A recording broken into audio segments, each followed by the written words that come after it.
Hello everyone. Before we start, let us listen to this term, okay?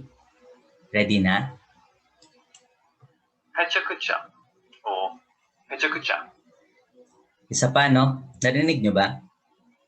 Mga manok yata yung narinig nyo. Isa pa. PechaKucha or PechaKucha. Okay. Mic test. Yan. So, the term is PechaKucha.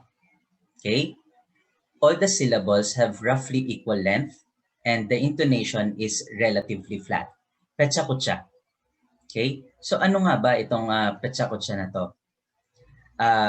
In this video, we will talk about a method of slide presentation that can be used for business and project proposals, for research presentations, and other academic events that require using slideshows. Greetings, fellow lifeforms. I am Sir Gerald, a senior high school STEM teacher from Rizal, Philippines. Welcome to my channel, Science Sensei TV, and don't forget to subscribe for more science, research, and other educational videos. Konting background lang tayo. Okay? Noong 2018, ako ay nabigyan ng pagkakataon na mag-present ng aking research sa Southeast or Conference of Basic Education Researchers, Southeast Asia. No? Doon, meron tatlong klase ng presentation: oral presentation, poster presentation, and yung narinig nyo kanina, yung ipapresent natin ngayon, PechaKucha. Diyan ko unang na-encounter yung term, so itong ipe-present ko sa inyo ay produkto rin ng mga na-research ko sa website and articles na nakagamit na ng PechaKucha.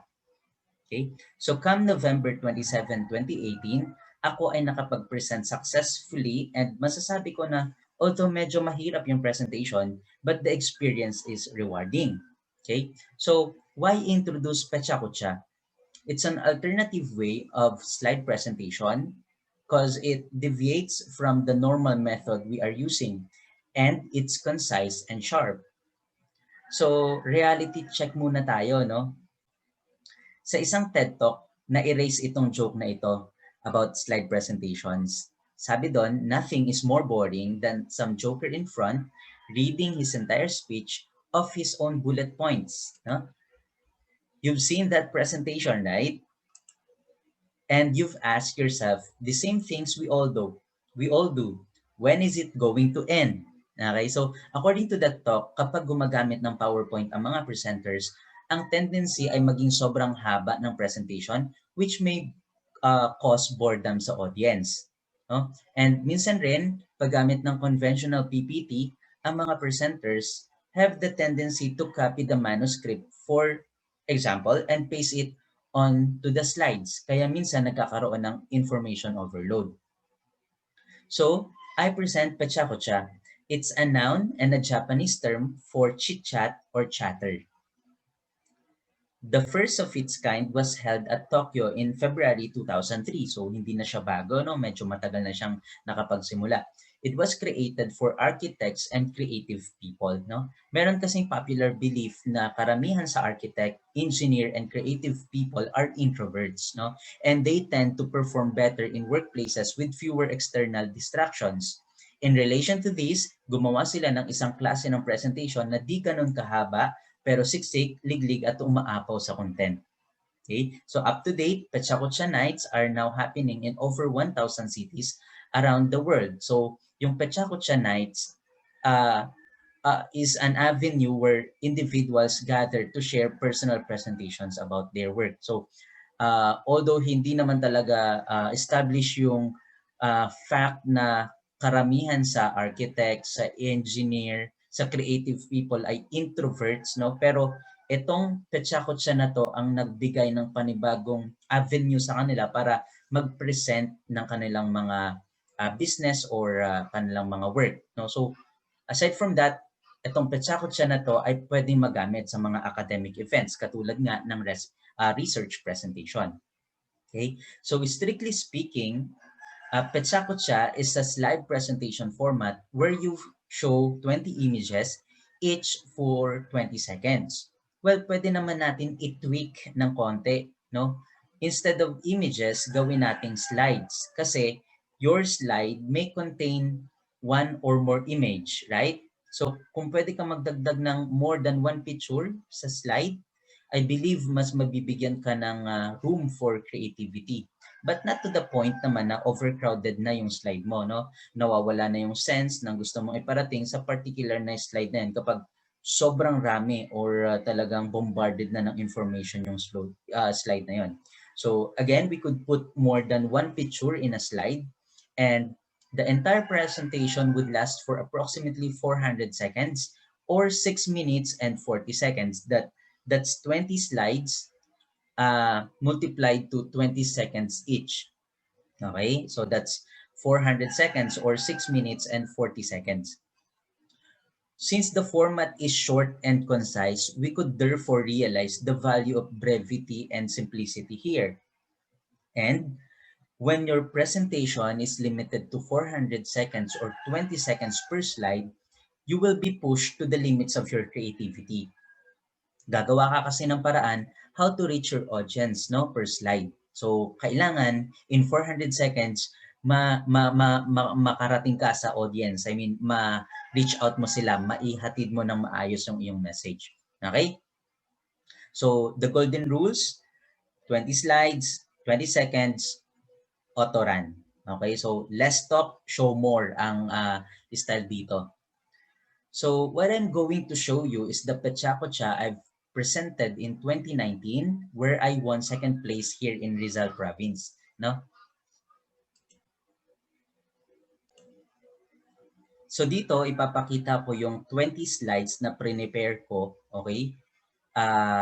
Noong October 2019, no? It was the 6th Division Conference of Basic Education Researchers here in Rizal Province. So ito yung first slide ko. Papakita ko lang siya, no? Bigyan ko lang kayo ng idea, and sa description ng video na ito, pwedeng mong makuha or pwede nyong makuha yung soft copy ng presentation na ito. Okay?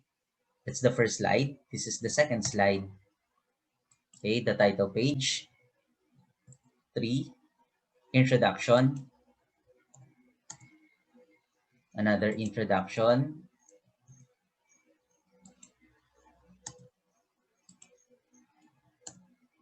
Another introduction. 6, literature review. 7, another set of literature review. 8, another set of literature review. So medyo marami ang nakaing slide ng introduction and literature review. That is to establish really the need for the study. No, bakit kailangang establish yung study na yun? 9, research question. 10, significance for students, for parents. 11, another set of significance of the study. 12, that's methodology na, no? Nandiyan na, basic, qualitative, phenomenological. 13, sampling method. And participants, 14,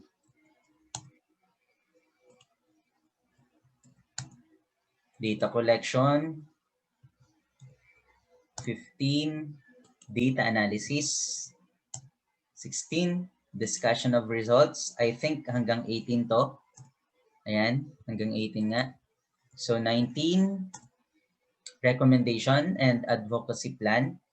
And 20, ayan, my proposed conceptual framework. No? Pero ang sinabi dyan ng mga panel, kahit hindi mo na raw ipakita, hindi na raw ipakita yung proposed conceptual framework. Okay? So this is the breakdown of my PechaKucha slides. No? The first one is an excerpt from the respondent. Second is the title page. 3, 4, 5, introduction. Nakita naman natin kanina. 6, 7, 8, literature review. 9, research questions. 10 to 11, significance of the study. 12 is methodology. 13, sampling and participants. 14, data collection. 15, data analysis. No, 16 to 18, slide discussion of results. 19, recommendation and advocacy plans. And 20, my proposed conceptual framework. Okay, so how did I prepare my PechaKucha presentation? So these are the steps I've done. Okay, una, umiyak. Siyempre kasi sobrang hirap. Hindi naman sobrang hirap. Siyempre pag first time medyo nakakaramdam tayo ng ng hirap, pero kapag nagamay mo na, nakapagbasa ka na ng konting technique kung paano gawin, 'di ba?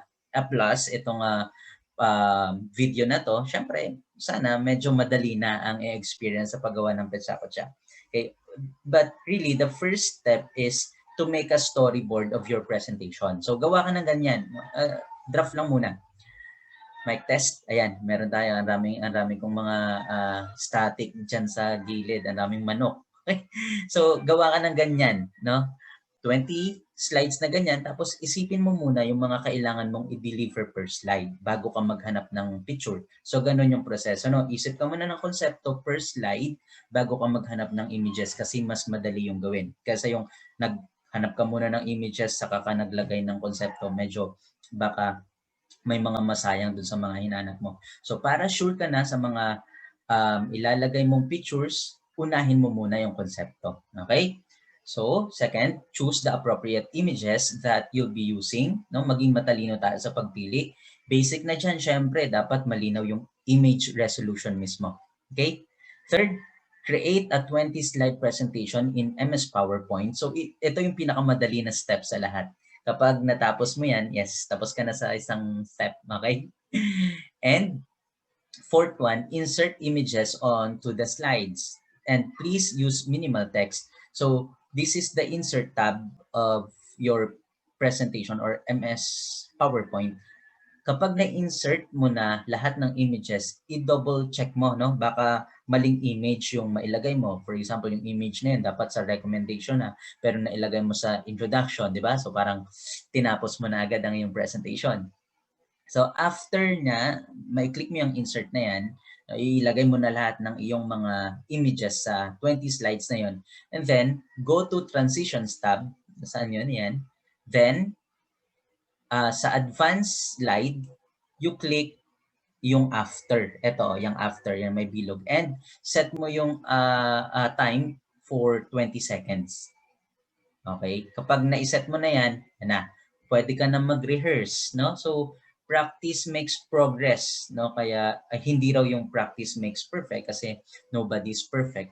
Kaya you really have to rehearse kasi ito ay 20 seconds lang, bawal naglalag ng konti kagaya ko, no? Pag medyo maraming iniisip, medyo bumibitaw yung mga train of thought. So, kailangan mag-rehearse. Ang pinakamagandang time mag-rehearse, madaling araw para fresh pa yung wala pang masyadong information na pinaprocess yung utak mo. Okay? So rehearse, rehearse, and rehearse. Now, do you think you can now make a PechaKucha presentation? No? Alam kong kaya nyo yan. Okay? So yung sample ng PechaKucha presentation that I have shown you ay nasa description ng video na ito. No? Click nyo lang yung link para ma-download nyo sa Google Drive. Okay? Salamat!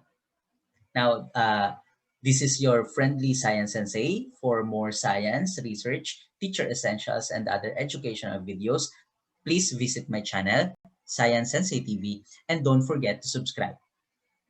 Thank you.